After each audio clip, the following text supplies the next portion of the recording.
Assalamualaikum warahmatullahi wabarakatuh. Pertemuan kali ini karena masih awal, jadi saya hanya ingin menjelaskan pengertian dari korespondensi.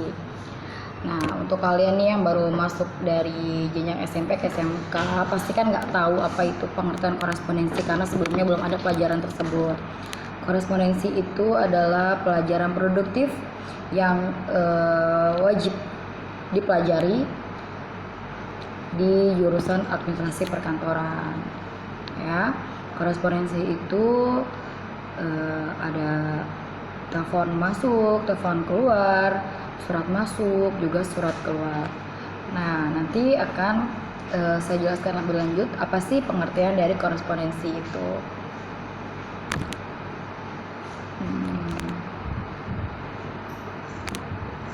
Oke.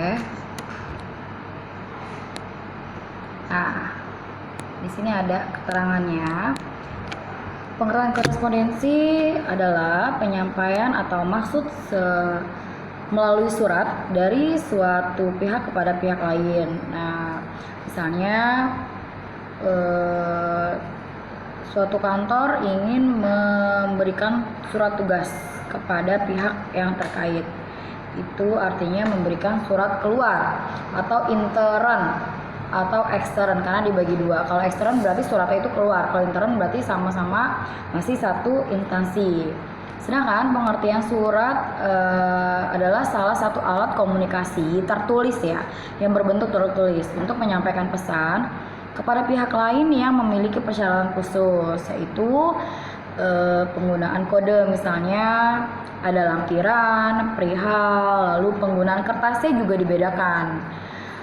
Dan juga bentuknya dari cara pemakaian bahasa atau percantuman tanda tangan. Oke, sedangkan fungsi surat itu surat sebagai penyampaian pesan, lalu ada surat sebagai wakil, surat sebagai bukti tertulis, juga surat sebagai pedoman atau dasar untuk bertindak, dan juga untuk alat mengingat, menjadikan dokumen atau histori dari suatu kegiatan. Dan yang ketujuh adalah keterangan keamanan. Jadi kalau misalnya kamu punya dokumen pribadi, itu termasuk surat-surat penting.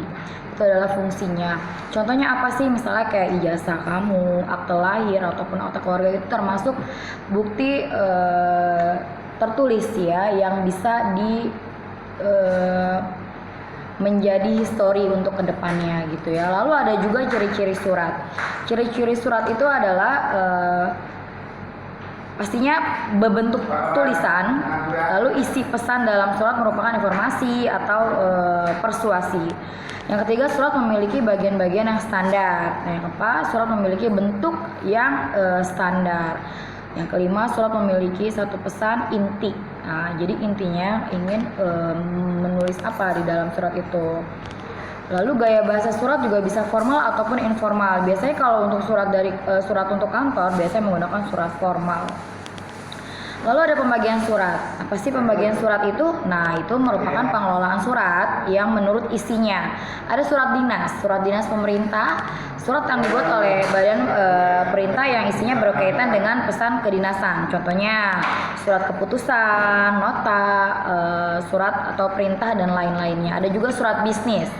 Surat yang dibuat oleh organisasi yang mencari keuntungan dengan kegiatan transaksi, misalnya surat penawaran barang ataupun surat promosi, itu namanya disebut dengan surat bisnis. Lalu surat sosial adalah surat yang lahir dalam aktivitas bisnis maupun kedinasan yang isinya tidak berkaitan langsung dengan urusan bisnis.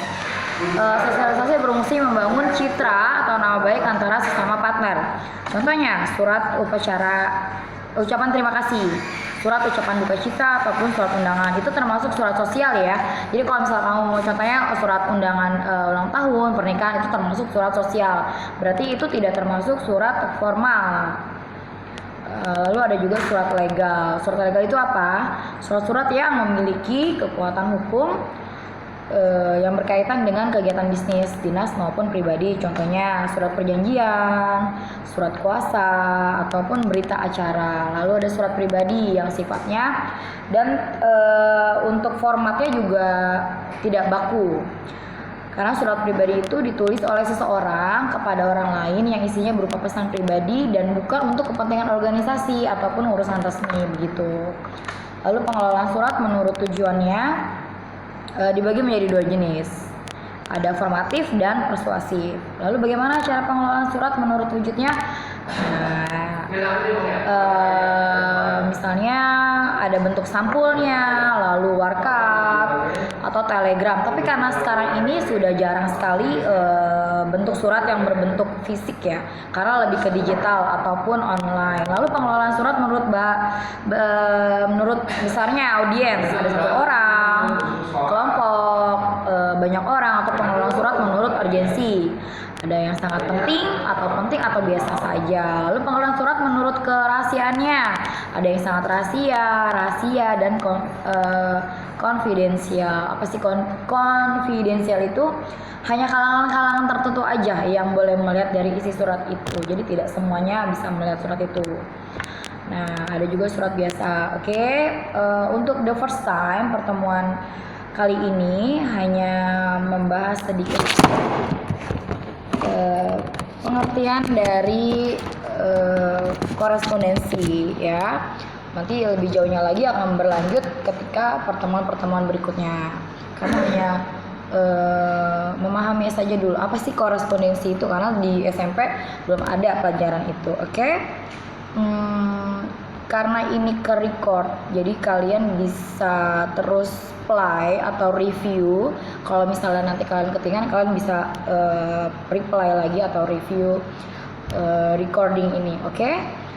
If you want to ask me, give me question for under comment on the box ya. Berikan pertanyaan kepada saya jika kamu tidak mengerti di kolom komentar di bawah yang materi yang saya berikan ini. Oke?